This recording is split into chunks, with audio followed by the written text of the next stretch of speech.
निश्चित रूप से हम यूं कहें, भारत से फिजी दूर जरूर है पर सनातन के सबसे ज्यादा करीब है। सनातन संस्कृति का प्रचार जो व्यापक रूप से फिजी में हो रहा है, उससे हमें ये भरोसा है कि आने वाले बेटा और बेटियां, बच्चे, नाती पोते हिंदू बने रहेंगे। बदलता जय श्री राम, जय बागेश्वर। हम देख सकते हैं महाराज जी लंबाशाह द्वीप फिजी में पहुंचकर महाराज जी ने आज सनातन संस्कृति का यहाँ पर दरबार लगाया और यहाँ पर खूब आज गरजे महाराज जी और बहुत अच्छी अच्छी बातें कही। महाराज जी ने भारत से इतनी दूर आकर क्या क्या कहा और महाराज जी जो फिजी की सभ्यता है, संस्कृति है, उस पर आज महाराज जी ने बात की है। महाराज जी ने आज बहुत अच्छी अच्छी बातें की हैं, यहाँ पर दरबार लगाकर बहुत सुंदर बातें की हैं। जितने भी भक्त थे फिजी के, उन्होंने ज़ोर से आज जयकारा लगाया है और बहुत गरज के साथ महाराज जी ने आज यहाँ पर दरबार लगाया है और बहुत सुंदर सुंदर बातें की हैं जो कि फिजी के लिए बहुत अच्छी हैं। तो आइए इस सुंदर से वीडियो को देखते हैं, महाराज जी के वीडियो को देखते हैं। वीडियो को लाइक एंड चैनल को सब्सक्राइब कर देना। कमेंट में जय श्री राम, जय बागेश्वर धाम जरूर लिखना। चलिए वीडियो को करते हैं स्टार्ट। वीडियो पूरा जरूर देखें। अभिषेक भी किया और पूरी फिजी की मंगल कामना के लिए हनुमान जी से हमने प्रार्थना भी की। और जब कमेटी के सदस्य, नगीगी नाग मंदिर के सदस्य हमको वहां मिले, तब हमने उनसे कहा कि अब भविष्य में पुनः आएंगे तो 2 दिन की कथा इसी पंडाल में सुनाएंगे।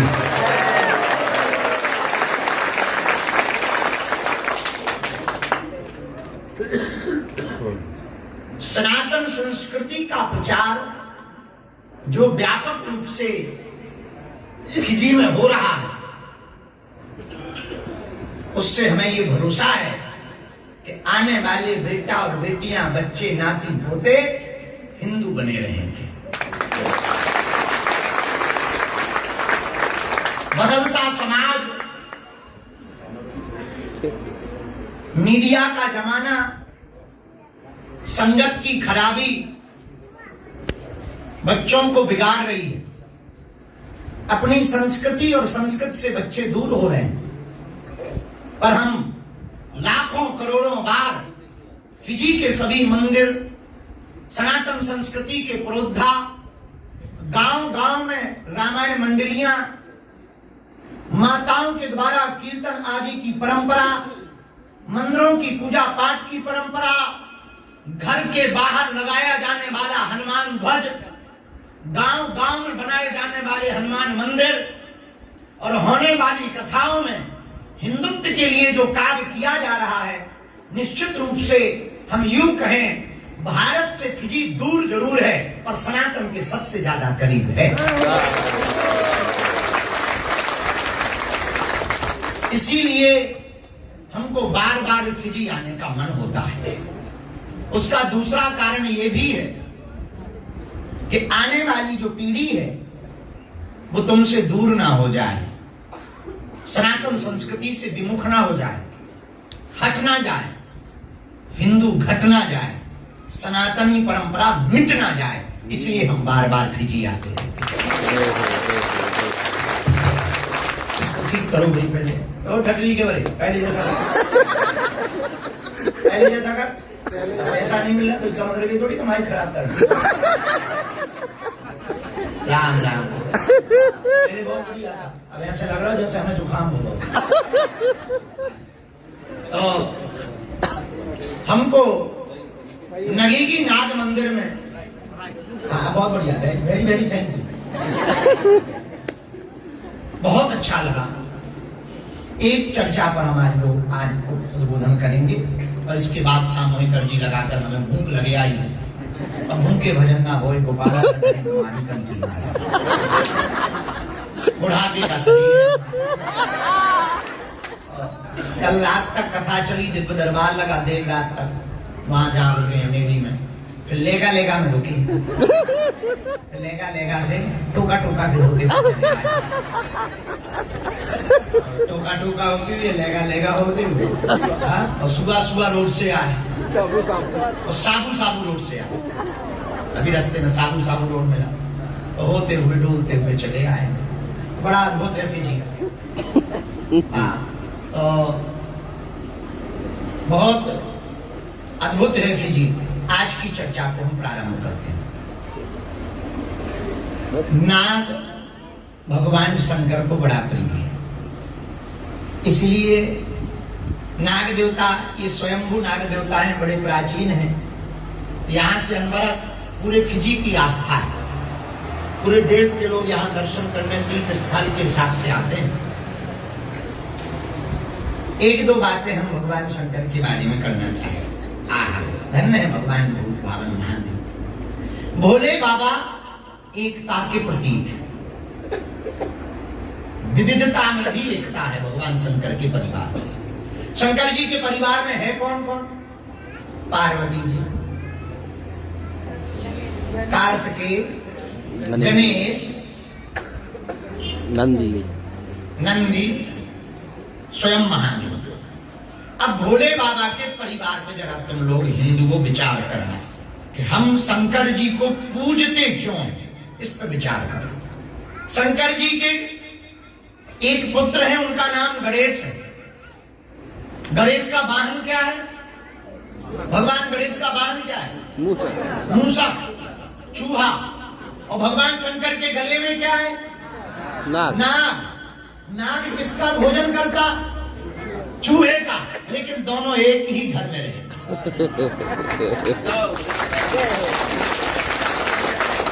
भगवान शंकर का वाहन क्या है? नंदी, बैल। और पार्वती जी का वाहन क्या है? शेर। शेर और बैल की कितनी दोस्ती है, लेकिन दोनों एक ही घर में रहते हैं। अच्छा, भगवान शंकर के एक और पुत्र है, उनका नाम है कार्तिकेय। कार्तिकेय जी का वाहन क्या है? मोर। और मोर खाता किसको है? सांप को। लेकिन दोनों एक ही घर पर रहते हैं। भगवान शंकर के गले में क्या है? विष। और मस्तक पर गंगा। विष गंगा में मिले तो बह जाएगा, लेकिन दोनों एक ही घर पर रहते हैं। भैया, हम लोग सनातनीय परंपरा को मानने वाले पूरे विश्व के हिंदुओं, सुनो, हम भगवान शंकर को इसलिए नहीं पूछते कि वो भूत भावन है या भूतों के देवता हैं या नंग धड़ंग हैं। नहीं, इसलिए पूछते हैं कि वो अनेकता में भी एकता बनाए हुए हैं। ऐसे ही हिंदुओं को अपने भगवान शंकर से सीखना है। हिंदुओं, भगवान शंकर की तरह यदि तुम भी अनेकता में एकता, जात पात भेदभाव, छुआछूत, ऊंच नीच, बड़ा छोटा, अगड़ा पिछड़ा, प्राचीन नवीन, इन सब का परित्याग करके सिर्फ हिंदू का साथ देगा, वही भगवान महादेव का कैलाश हो जाएगा।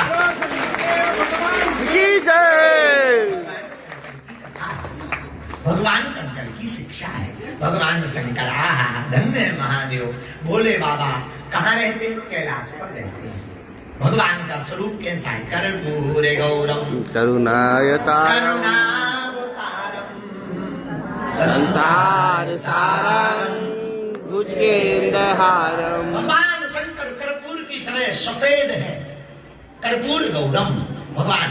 हम लोग ये आरती गाते हैं, पर भगवान शंकर का ध्यान है ये कर्पूर गौरम करुणावतारम भगवान संसार। धवल देह है, कपूर की भांति भगवान शंकर भूत भावन विश्वनाथ का स्वरूप है। मेरे प्रिय श्रोताओ, भगवान शंकर हमें यही शिक्षा देते हैं कि कुछ भी ना रहे पर मुस्कुराहट बनी रहनी चाहिए। हमारे भारत में एक भजन गाते हैं, धन धन भोलेनाथ तुम्हारी कौड़ी नहीं खजाने में, और तीन लोक बस्ती में बसाए आप बसे वीराने में। धन्य है भोले बाबा, कुछ कुछ भी नहीं है, फिर भी मुस्कुराते रहते हैं। और सबसे ज्यादा सुख तो पार्वती जी को है। अब तुम कहोगे वाह क्या सुख है, मकान की टेंशन नहीं तो दीपावली के लिपाई पुताई की झंझट, मकान ही नहीं है तो लिपाई पुताई। अच्छा माताओं की पार्वती जी की दूसरी टेंशन खत्म, क्या, प्रेस नहीं करना है कपड़े। भोले बाबा पहनते ही नहीं है, ये झंझट भी खत्म है। जो सुख पार्वती जी को है वो दुनिया में किसी को नहीं है। आहा, पानी की टेंशन खत्म। क्यों, बोरवेल की टेंशन ही नहीं है, पानी मीठा आ रहा कि खारा, जब जरूरत है सो लेके बाल्टी थोड़ा टेढ़े हो। तो बताओ, जल की टेंशन खत्म। क्या सुख है पार्वती जी को, आहा, लाइट का झंझट खत्म। न सौर ऊर्जा खराब होनी है, न ट्रांसफार्मर खराब होना है। क्यों, चंद्रमा मस्तक पर सदैव भगवान के चमक रहा है, लाइट की झंझट खत्म है। अच्छा, रिश्तेदारों की टेंशन खत्म, रिश्तेदार है ही नहीं। भगवान शंकर से पूछा आपका रिश्तेदार कौन है, तो भगवान शंकर ने कहा नाता एक राम जी से, दूजा नाता आशा एक राम जी से, दूजी नाता छोड़ दे। अरे विधि का विधान जान, विधि का विधान जान, हानि लाभ सही राम सीताराम, सीताराम कहिए। जहीं विधि राखे राम, तहीं विधि राखे राम, तहीं विधि राहिए। सीताराम सीताराम, सीताराम कहिए। सीताराम सीताराम, सीताराम कहिए।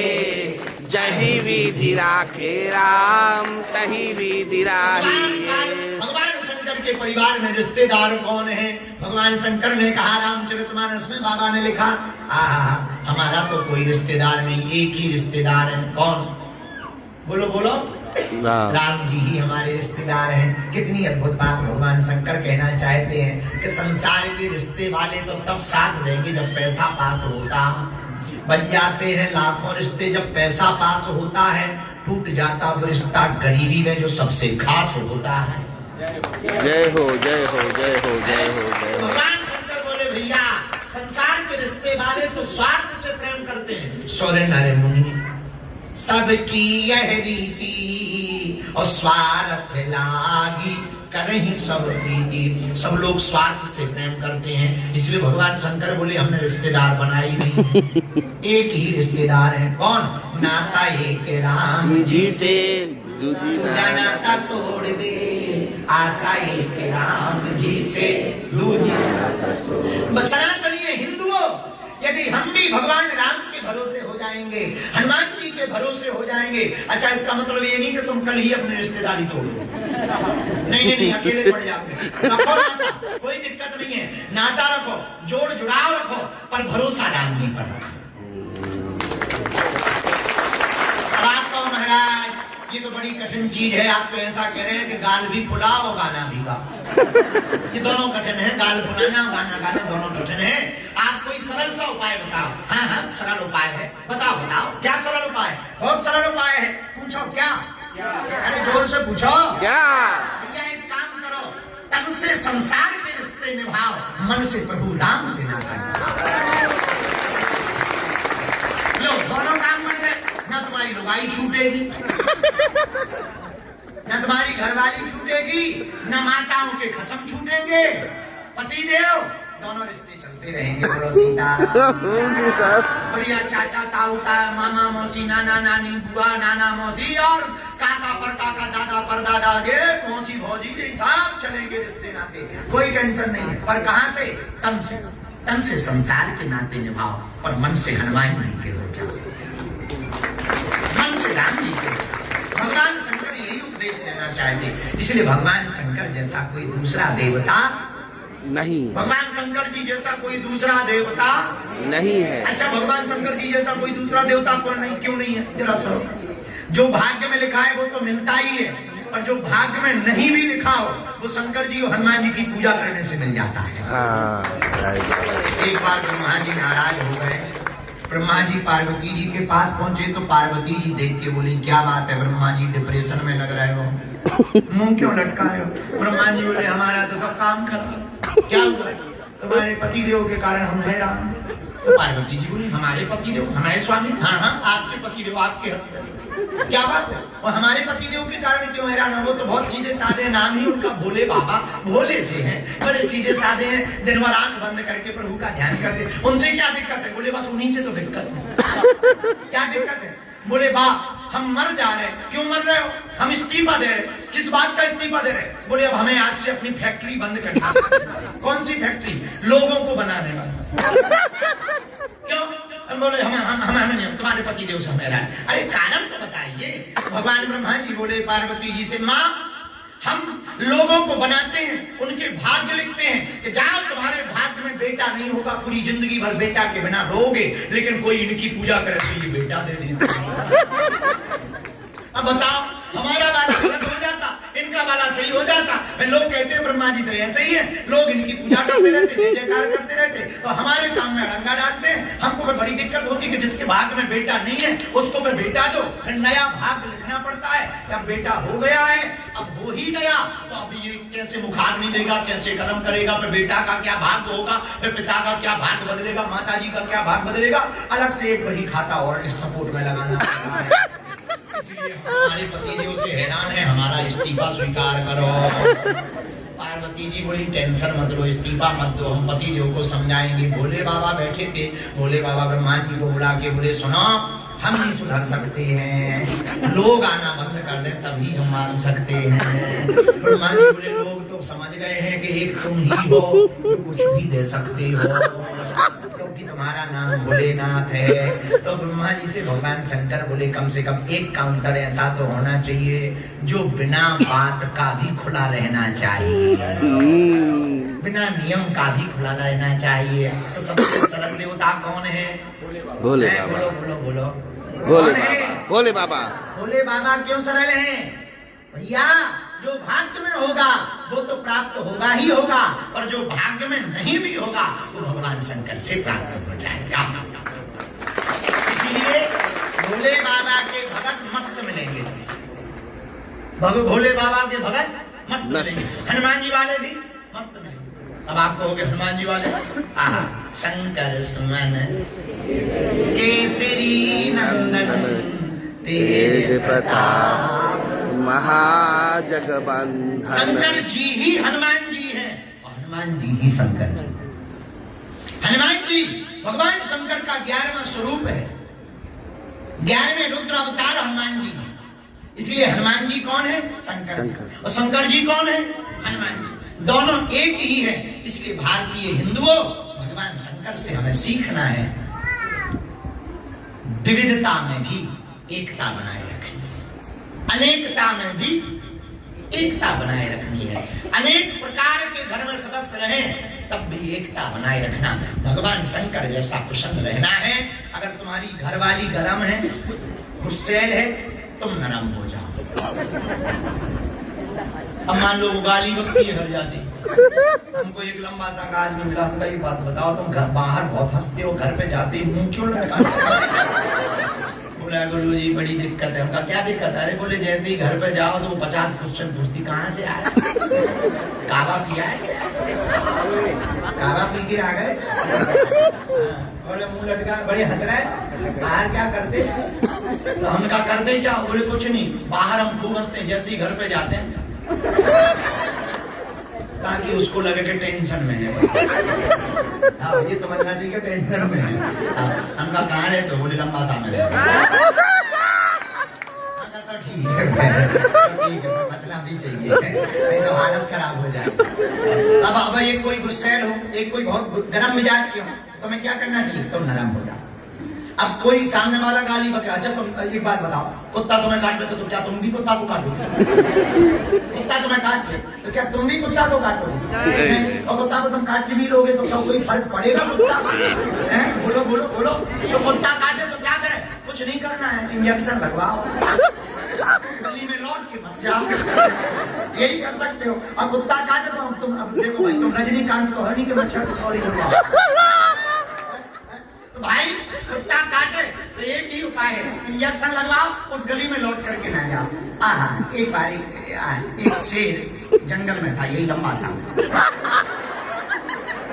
एक शेर जंगल में था लंबा सा, एक गधा, गधे तो होते ही हर जगह, हमारे भारत में भी खूब गधे, गधा, अब आप आदमी मत समझ लेना। एक गधा शेर को ललकार करके बोला, ए जंगल का राजा बना फिरता है, मेरी चुनौती स्वीकार कर, मुझसे लड़, यदि हमसे जीत जाएगा तो तुझे जंगल का राजा माना जाएगा।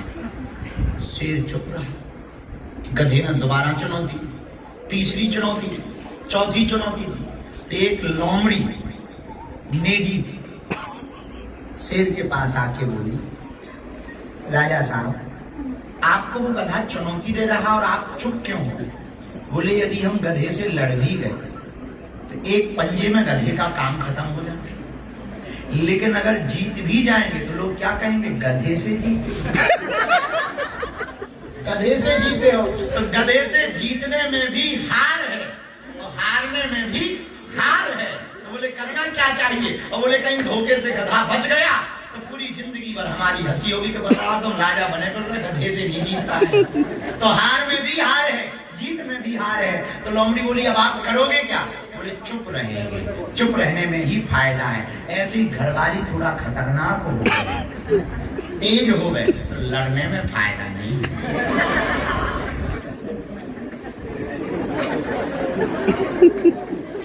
चुप रहने में फायदा। या पति तुम्हारा तेज हो, पति तेज हो, क्या करोगे? अब लड़ोगे तो तमाशा बनो, पुलिस केस होगा। तो क्या किया जाए? पति देव गरम मिजाज के हैं, तुम चुप रहो। एक माता जी हमारे पास आई पिछले साल सुगा की, गुरुजी हमारे घर में बहुत लड़ाई होती है, हमने सुना आपके पास बहुत सिद्धियां हैं। हमका सही सुना, हमने भी अपने बारे में यही सुना है। तो बोले गुरुजी आप कोई मंत्र ऐसा बता दो कि हमारे घर की लड़ाई बंद हो जाए। हमका लड़ाई किससे होती? बोले हमारी सासू माँ बहुत खतरनाक, हम जैसे घर पे जाते हैं इतनी गाली बकती, आ गई पंडितानी, आ गई पुजारन, बाबाओं के चक्कर में बनी फिरी रहती है, बाहर ही डोलती रहती है, काम काज तो करती नहीं है, 10 बजे सो के उठती है, बस पूजा पाठ में लगी रहती है, बस मंडली बना दी है, बाहर पूरी सहेलियों के साथ दिन भर डोलती रहती है, और तो कोई काम ही नहीं है, इधर उधर फुदकती रहती है। समझ रहे तुम्हारी सासू माँ खतरनाक। ऐसे ही प्रवचन सासू माँ सुना, बड़ी है ना, अब बड़ी है ना। तो उसने कहा गुरुजी आप कोई उपाय बताओ। हमका बेटा एक उपाय है, कल आना, हम तुमको एक अभिमंत्रित जल देंगे। हमका फिर तुम क्या करते हो? बोले फिर हमें से भी नहीं रहा जाता, सो हम भी सुना देते। लड़ाई ज्यादा हो जाती है, पति को बीच बचाव करना पड़ता है, तो पति बेचारा परेशान रहता। हमके शांति होगी, शांति होगी। कैसे? हमका कल आना। पता है हमने क्या किया? एक बोतल जल दिया, फिजी का शक्कर डालकर, थोड़ी उसमें केसर डाली और उसके ही सामने मंत्र हूं,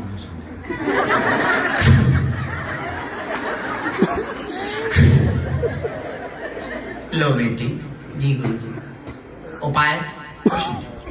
जैसे ही घर में घुसना 2 ढक्कन मुंह में डालना। शर्त ये है गुटकना है नहीं, बाहर उगलना नहीं। जब तक सासू मां चुप ना हो जाए तब तक मुंह पर ही रखना।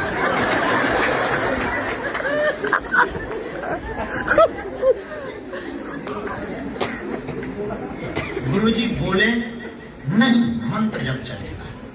मंत्र कौन सा? शांति शांति शांति शांति। घर गई बेचारी सीधी सादी, नाम मुन्नी बाई। घर गई, जैसी घर गई तो रोज का काम था, सासू माँ गाली पकड़ने, आ गई पंडितानी, आ गई पुजारन, फिर आ गई। आज 12 बजे सो के उठी है, अब भोजन खाएगी, अब थाली यही फेंक देगी, कपड़ा कौन धोएगा? हम धो के मरे जा रहे हैं, हम धोबन बने घूम रहे हैं, हम हैरान है। ये कुछ बोलने ही वाली थी तब तक जल आ गया। इसने 2 ढक्कन जल डाला। अब गुरुजी ने कहा था कि पीना है नहीं और बाहर भी उगलना नहीं, वरना पाप लगेगा। अब बेचारी खूब समझाए मन को, क्या बोले जवाब दे, तो चुप हो। 1 घंटा बाद सासू माँ भी चुप हो गई, आज कुछ जवाब नहीं दे रही। तो वो भी बोली, गूंगी हो गई क्या, कुछ बोल नहीं रही। अब ये तो कर क्या कर रही, मुंह फूट गया क्या, जीभ कट गई। 2 दिन हुआ, 3 दिन हुआ, 4 दिन बाद सासू माँ शांत हो, क्योंकि अब ये जवाब ही नहीं दे। तो एक दिन सासू माँ ने ही पूछा, कौन से बाबा के प्रवचन सुन रही है। बहू बोली, क्यों, आजकल तो सुधर गई है। हमें भी उसी बाबा के पास ले चल। बहू बोली, माताजी बागेश्वर वाले गुरुजी आ।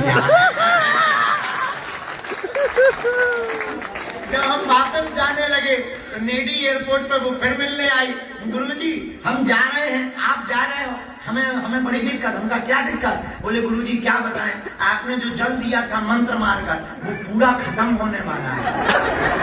हमने बहुत उपयोग किया, उनका इतना उपयोग किया, जी गुरुजी 2 ही ढक्कन लिया, आप चले जाओगे फिर लड़ाई शुरू हो जाएगी। हमके बिल्कुल नहीं होगी। बोले उपाय क्या है, हमका थोड़ा जल बचा है, बोले बचा है। हमका तुम्हारे यहाँ नल आता है, बोले नल आता है। हमका उसमें जल में नल खोल करके भर देना जल को, जितना बचे हनुमान जी का नाम लेके फिर से भरते रहना, भरते रहना, भरते रहना, भरते रहना। बोले मतलब, हमने कहा बेटी तुम हमारी बेटी हो और जल तो बहाना है, असलियत में तुमको चुप कराना है। एक अगर गर्म है तुम नरम हो जाओ, घर की महाभारत तुम्हारी खत्म हो जाए। जितनी बहुएं बैठी हैं आज यहाँ, आपके घर में भी महाभारत अगर होती तो हम जल अभिमंत्रित कर रहे हैं। खासकर सासू माँ जितनी बैठी हैं, उनके लिए तो ये कथा बहुत काम की। तो अगर पति जो गुस्से है, आप चुप हो जाओ। बेटा क्रोधी है, तुम चुप हो जाओ। घर को घर नहीं, घर को मंदिर बनाओ। आज हिंदुओं का घर टूट रहा है, परिवार बिखर रहा है, भाई भाई से अलग हो रहे हैं, बेटे माता पिता से अलग हो रहे हैं, बहुओं के चक्कर में पूरे परिवार टूट रहे हैं, नशा के चक्कर में सनातनी घट रहे हैं। हमारी प्रार्थना है भैया, हमने हंसी हंसी में तुमको, हमारी आदत है विनोद विनोद में कथा सुनाने की, पर जैसे छोटे बचपन में तुम्हारी माताएं दवा को खिलाने के लिए शहद को देती थी, शहद में दवा देती नहीं, तो शहद तो बहाना होता है पर असलियत में उन्हें दवा खिलाना होता। वैसे ही तुमको हास्य हास्य में कथा सुनाना तो बहाना है, असलियत में हिंदुओं को जगाना। अपने घर को महाभारत से बचाना है, भगवान शंकर की उपासना करो, क्योंकि भगवान शंकर के परिवार में अनेकता में ही, बोलो बोलो क्या है, एकता, जोर से बोलो, एकता, अनेकता में भी एकता। यही भगवान शंकर के स्वरूप के ध्यान का परिणाम हो। तुम शंकर जी को तो पूजो, शंकर जी को तो हम लोग मानते हैं, शंकर जी की नहीं मानते। शंकर जी को मानते हैं, शंकर जी की नहीं मानते। हम शंकर जी को जल चढ़ाने से कृपा नहीं मिलेगी भैया, शंकर जी के चरित्र को जीवन में उतारना पड़ेगा, तब महादेव की कृपा होगी।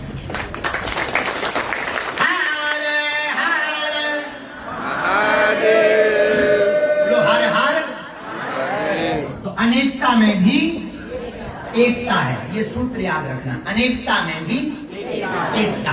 दूसरा सूत्र याद रखना, तन से संसार के रिश्ते निभाओ, मन से राम जी से रिश्ता निभाओ। तीसरा सूत्र क्या है, तीसरा सूत्र भी आज के उद्बोधन का बहुत अच्छा है। कोई गर्म हो तो तुम नरम हो जाओ, कोई बहुत बोलने वाला हो तुम चुप हो जाओ, कोई क्रोध में हो तुम बोध में हो जाओ, कोई जोश में हो तुम होश में हो जाओ। यदि तुम होश में रहोगे, कोई क्रोधी रहेगा, तुम बोधी रहोगे, तो भैया तुम्हारा घर घर नहीं, घर तुम्हारा मंदिर हो जाएगा। छोटी छोटी बात पर लड़ाइयां घर को बर्बाद कर दी। ईगो के चक्कर में अनेकों के घर टूट गए। माता पिता बेचारे अलग पड़े, बेटा बहू अलग पड़े। अमीर वो नहीं है जिनके घर पर बड़ी बड़ी गाड़ियां खड़ी हैं या बड़े बड़े मकान हैं। अमीर तो वो है जो माँ बाप के साथ रहकर शाम की रोटी बैठकर खाते हैं। तुम अमीर तब नहीं हो जब तुम करोड़पति हो जाओ, या तुम सुबह में मकान ले लो या नेडी में मकान ले लो। अमीर तो जब तब हो तुम जब तुम्हारे माँ बाप तुम्हारे साथ जीवन भर रहे। तुम्हारे माँ बाप तुम्हारे साथ नहीं है तो तुम करोड़पति होकर के भी रोडपति हो। तुम्हारा परिवार यदि तुम्हारे साथ नहीं है तो तुम्हारा धन किसी काम का नहीं है भैया, और तुम्हारा प्रेम भी किसी काम का नहीं है। यदि तुम प्रेम के चक्कर में परिवार को छोड़ रहे हो, एक प्रेम के चक्कर में, तो भी तुम्हारा प्रेम किसी काम का नहीं। हमने यहाँ की कथा में कहा था, माना मोहब्बत बुरी नहीं है, माना हमने मोहब्बत बुरी नहीं है, पर माँ बाप से भी ज्यादा जरूरी है। माँ बाप से भी ज्यादा जरूरी नहीं है। इसलिए परिवार को एक कथा करके विराम करें। एक घटना घटी भारत में, थोड़ा माइक तेज करो। भारत में एक घटना घटी, एक गांव में एक फेरी वाला जा रहा था। फेरी वाला जानते हैं? श्रृंगार का सामान बेचने वाला। पहले साइकिल से आता, बिंदी चूड़ियां बेचा करता था गांव में। तो साइकिल पे एक फेरी वाला श्रृंगार का सामान लेकर के जा रहा था, आवाज लगा रहा था, श्रृंगार ले लो, चूड़ी ले लो, बिंदी ले लो, कंघा ले लो, शीशा ले लो, कुमकुम ले लो, नैन पालिश ले लो। माताएं घर से निकल करके श्रृंगार का सामान ले लो। एक बूढ़ा सा आदमी एक घर से निकला तो उस फेरी वाले ने हंस के पूछा कि बुढ़ापे में तुम क्या लोगे, तुम तो बूढ़े हो। तो वो पूरी फेरी की साइकिल में परिक्रमा लगा के एक एक सामान देखने। तो फेरी वाले दुकानदार ने कहा, दादा क्या चाहिए? तो वो बूढ़ा आदमी बोला, भैया हमको बिंदी चाहिए। बिंदी किसके लिए? डुकरिया की पत्नी के लिए। वो बूढ़ी है, उसने कल कहा तबीयत उसकी ठीक नहीं है, उसने कहा हमारी बिंदी गुम गई है, बिंदी दे दो। भैया एक बिंदी लाओ, लाल चाहिए। उसने पूरे पैकेट देखे, लाल बिंदी मिली। उस दादा ने बोला, हाँ यही वाली, बड़ी वाली, यही वाली है। वो पैकेट उठाया, कितने रुपया की? बूढ़ा आदमी गरीब था, हाथ कपड़े, लाठी हाथ में थी। दुकानदार बोला 10 रुपया की बिंदी का पैकेट है। भैया बहुत महंगी है, कोई सस्ती वाली नहीं? नहीं सस्ती तो नहीं है दादा, 10 की ही मिलेगी और 10 रुपया ही लगेगी। अच्छा 2 मिनट रुको, हम बहू से रुपया लेकर आए। वो बूढ़ा आदमी बेचारा कपता हुआ दरवाजे पे आया, अंदर से बहू आई। बहू हमने तेरी सासू माँ के लिए ये बिंदी का पैकेट लिया है, 10 रुपया की है, जरा 10 रुपया तो दे दे। बहू चिल्ला, बेफिजूली का खर्च करते रहते हो, तुम्हें बुढ़ापे में भी शर्म नहीं आती? अब बुढ़ापे में सासू माँ माता की बिंदी लगाएंगी, और ये इतनी महंगी बिंदी लगाने की क्या हो सकता है? तुम लोग भी ना हम लोगों की आफत बने हुए हो। तो टुकड़ा ने कहा, बहू 10 रुपया दे दो, हमने कुछ सिक्का रख रखे हैं, वो हम तुम्हें दे दे। वो रुपया भी तो हमारे ही है, हमारा पति कमाता है तभी आता है, फ्री में थोड़ी आता है। और धरो, कोई बिंदी नहीं लेनी। तो बहू ने वो पैकेट दुकानदार को फेंक के मार दी। बेचारा अंदर आया, डुकरिया ने देखा, पत्नी ने, बूढ़ी थी बेचारी और प्रेम तो था ही। उसने इशारा किया, परेशान ना हो, आजा। सिरहाने बैठ गया, पत्नी से उठता नहीं बनता, बड़ा मार्मिक क्षण। उसने हाथ पकड़ा पत्नी का और लकड़ी को, लाठी को टिका करके कहा, शकुंतला अब समय देखो, हम तुम्हें बिंदी तक खरीद के नहीं दे पाए। तो डुकरिया ने समझाया पत्नी, कोई बात नहीं, बहू है, सही तो कह रही है, बुढ़ापे में अब हम बिंदी क्यों लगाएंगे? एक काम करो, बिंदी ना सही, लाल कुमकुम होगी वही लगा दो, और तुम अपने हाथ से लगा दो, हमारा हाथ दर्द करता। बेचारा काम कांपता उठा, पूजा मंदिर से कुमकुम की डिब्बी लाया और हाथ से बिंदी बनाते हुए लगाने ही वाला था, तब तक उसकी पत्नी के प्राण पखेरु उड़ गए, मर गए, शरीर ठंडा पड़ गया। वो हिलाता रहा, शकुंतला उठ देख, हमने तुझे बिंदी लगा दी, अरे उठ तो देख तो शकुंतला, अरे बोल बोल क्या हुआ। देखा रात पखेरु, शोर शराबा मच गया, गांव वाले आए, बहू बेटा आ गया, सब रोने लगे, अर्थी पर बहू सासू माँ को लिटाने लगे, उस बूढ़ी माँ को शकुंतला को लिटाने लगे। नहलाया गया, हिंदू रीति रिवाज के अनुसार मृतक स्त्री का श्रृंगार किया जाता है, सुहागन स्त्री का। तो जैसे ही बिंदी लगाने लगे तो वो बूढ़ा तुरंत तनक करके बोला, हटाओ बिंदी, हमारी शकुंतला को बिंदी मत लगी। इसी बिंदी को याद कर करके वो मर गई। अब मरने के बाद बिंदी लगाने से कोई फायदा नहीं है। बेटा ने कहा, पिताजी क्या बात करते हो, ये तो श्रृंगार है। बोले बेटा, जिंदा में श्रृंगार करा नहीं पाए, अब मरने में किस काम का श्रृंगार है। तेरी बहू ने 10 रुपया की बिंदी नहीं खरीदने दी, तेरी पत्नी ने। बहू की आंखों से आंसू आ गए और उस बूढ़े से भी रहा नहीं गया, अपनी पत्नी के साथ जलकर प्राण दे दिए। ऐसे घर में रहने का क्या मतलब भैया। श्राद्ध बाद में मत करो, सेवा पहले कर लो, वरना बाद में पछताना पड़ेगा। पहले माँ बाप की पूजा कर लो, माँ बाप की सेवा कर लो, माँ बाप की सेवा कर लो भैया। बाद में भले ही श्राद्ध ना कर पाओ तो माँ बाप को मुक्ति मिल जाएगी। यदि तुम सेवा ना करके श्राद्ध करोगे तो तुम्हारे माँ बाप को मुक्ति नहीं मिलेगी। श्राद्ध से मुक्ति नहीं मिलती है, माँ बाप की सेवा से मुक्ति मिलती है। आज ये हर हिंदुओं के घरों का हाल है, मरने के बाद माँ बाप के लिए श्राद्ध रखते हैं, ब्राह्मण भोज कराते हैं, खीर बनवाते हैं कि माँ बाप कौवा बनकर आएंगे। भैया जीते जी माँ बाप की कद्र कर लो, मरने के बाद किसी काम की नहीं है। 4 दिन की जिंदगी है, कब पंछी उड़ जाए। अभी भारत में देखो, अहमदाबाद में प्लेन क्रैश हुआ, कागज की पुड़िया की तरह 260 लोगों की जिंदगी बह गई, पता नहीं लगा कब प्राण चले गए। जिंदगी 4 दिन की है, हंस खेल कर जी लो, वरना जिंदगी दोबारा नहीं मिलेगी। भैया माँ बाप से बड़ा कोई नहीं है। भगवान मंदिर में जो बैठे वो भगवान है जिसे हम तुमने निर्माण किया है, और घर में वो भगवान बैठे हैं जिसने हमें तुम्हें निर्माण किया है। और जो अपने घर में जिसने